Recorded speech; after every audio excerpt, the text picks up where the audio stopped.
Olá, estudantes PC!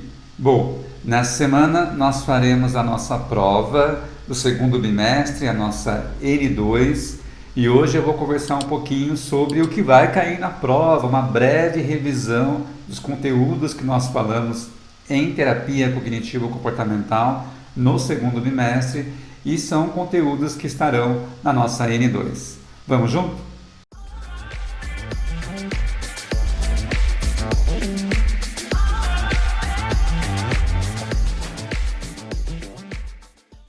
Um tópico importante que nós conversamos foi sobre a conceituação cognitiva.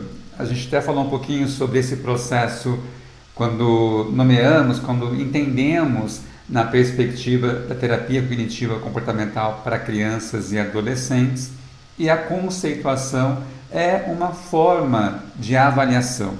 Então, pensando no processo cognitivo como um todo, nós temos algumas fases, como de avaliação, intervenção, prevenção de recaída, e na fase de avaliação a gente já inicia esse processo de conceituação cognitiva, que indica, vamos lá, vamos recapitular, a gente fazer o exercício de avaliar o funcionamento do comportamento humano, o funcionamento da criança, ou do adolescente, ou do adulto, do nosso cliente, a partir do modelo cognitivo.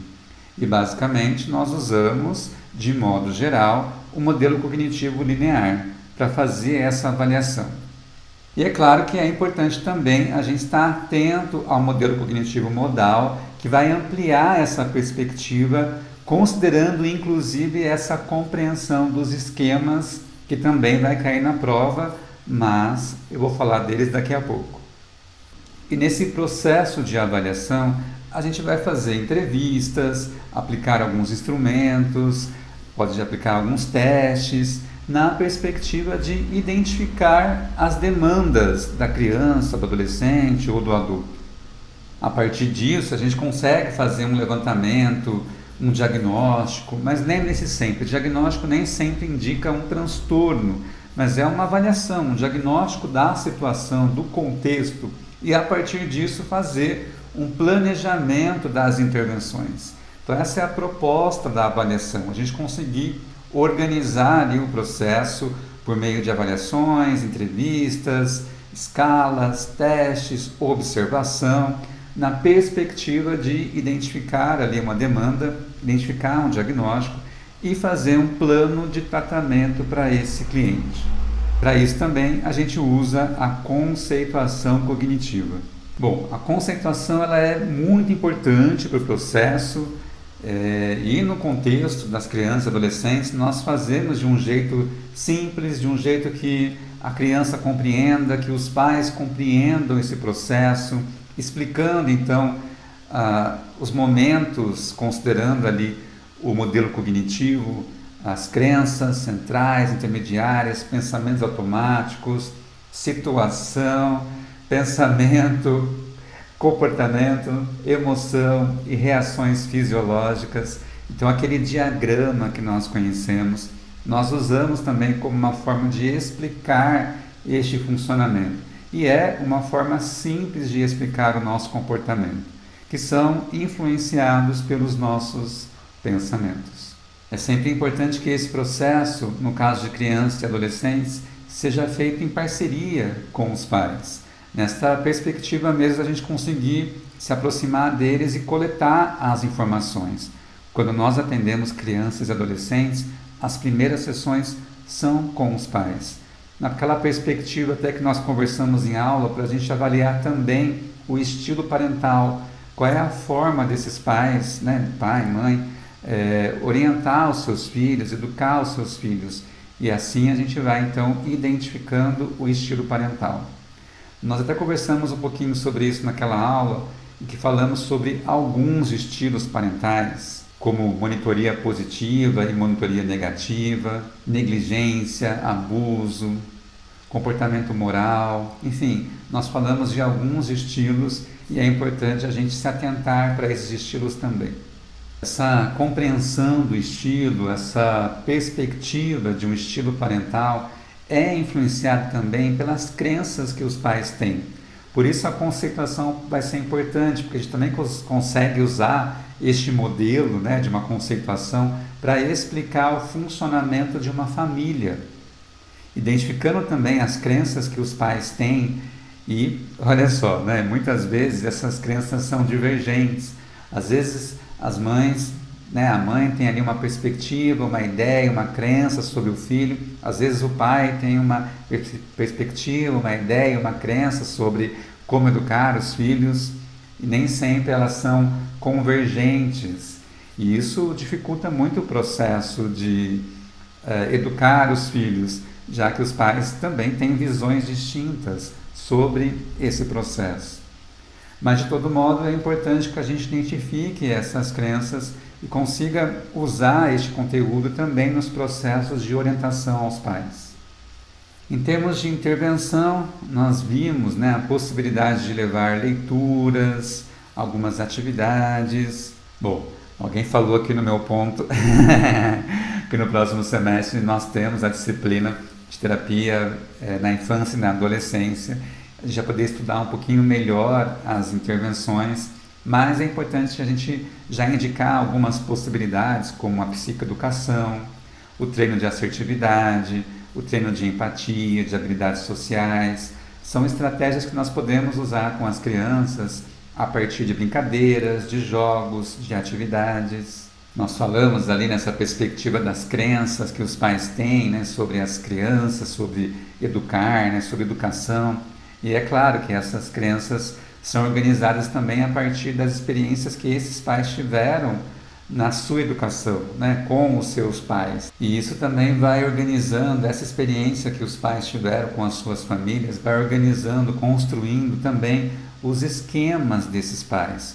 Como é que eles processam informações, as estruturas que eles têm em relação a eles próprios, em relação à família, em relação à educação, em relação à socialização, em relação à vida de um modo geral dos seus filhos e também às próprias vidas. Então os esquemas, eles são moldados aí pela nossa experiência, a experiência que a gente teve também com a nossa família. A gente viu isso na nossa última aula, o quanto as famílias contribuem para a construção dos esquemas e a possibilidade de a gente até usar essa compreensão para diferenciar os esquemas que as pessoas possam ter. Falando sobre isso, na terapia dos esquemas, é importante que nós entendamos que ela pode ser usada em diferentes contextos, com diferentes públicos, com família, casal, individual, grupos.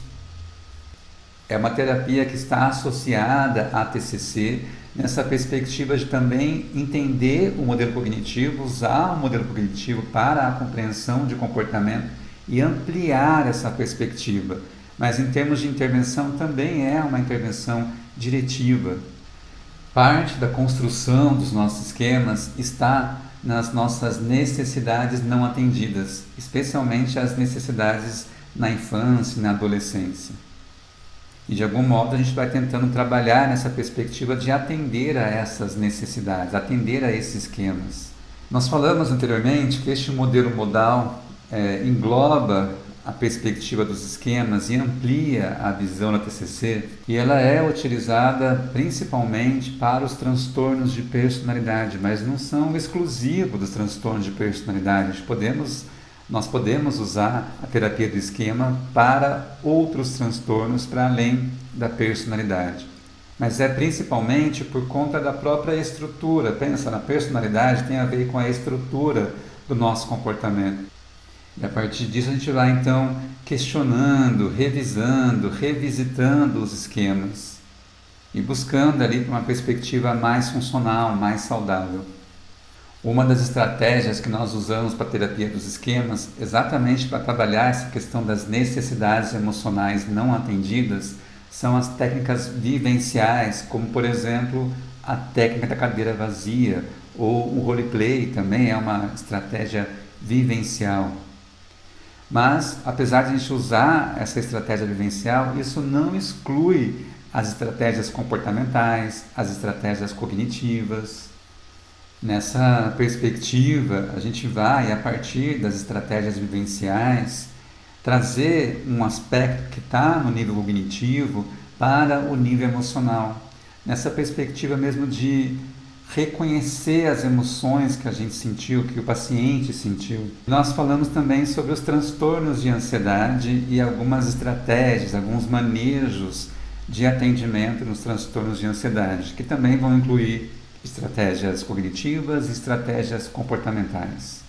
Então nós sabemos que há várias influências quando nós pensamos nos transtornos de ansiedade, como a questão familiar, a questão genética, a educação e de modo geral, pensando, né, nos transtornos como um todo, que inclui transtornos de pânico, agorafobia, toque, transtornos de ansiedade generalizada, transtorno social. Há uma reação física, uma tensão corporal diante de uma ameaça real ou imaginária e uma apreensão, uma preocupação em relação ao desempenho futuro. E isso vai interferir nas nossas relações de amizade, nas nossas funções, na aprendizagem, na escola, no trabalho. E basicamente esse é o modelo cognitivo dos transtornos de ansiedade. Essa perspectiva que o sujeito tem de si, de ser muito vulnerável, de ser incapaz e de avaliar o mundo de uma forma distorcida como muito ameaçador. Então, há uma tendência de se avaliar em termos de desempenho como incapaz de realizar as coisas e avaliar o mundo, as experiências, como experiências ameaçadoras para esse sujeito. E aí, em termos de estratégias, a gente pode usar a resolução de problemas, a gente pode usar a identificação dos pensamentos disfuncionais, como, por exemplo, o RPD. A gente pode usar uma automonitoração dos nossos pensamentos, nessa perspectiva de ir acompanhando, né, de acordo com as situações e de acordo com os nossos desempenhos nas diferentes situações. Bom, então é uma perspectiva de a gente poder acompanhar o nosso cliente no desenvolvimento dele a partir, né, da psicoterapia e das experiências que ele vai tendo ao longo desse processo. Então, esses são os 3 temas que vão cair na nossa N2: terapia cognitiva para crianças e adolescentes, terapia dos esquemas e o modelo cognitivo dos transtornos de ansiedade. Eu espero que vocês tenham aí um bom desempenho na disciplina. Eu vou deixar aqui na descrição desse vídeo um link para uma atividade que não vale nota, mas é uma forma de você estudar um pouquinho melhor e avaliar a sua compreensão sobre a disciplina. Eu espero que você tenha um bom desempenho aí na atividade e também na nossa avaliação. A gente se vê.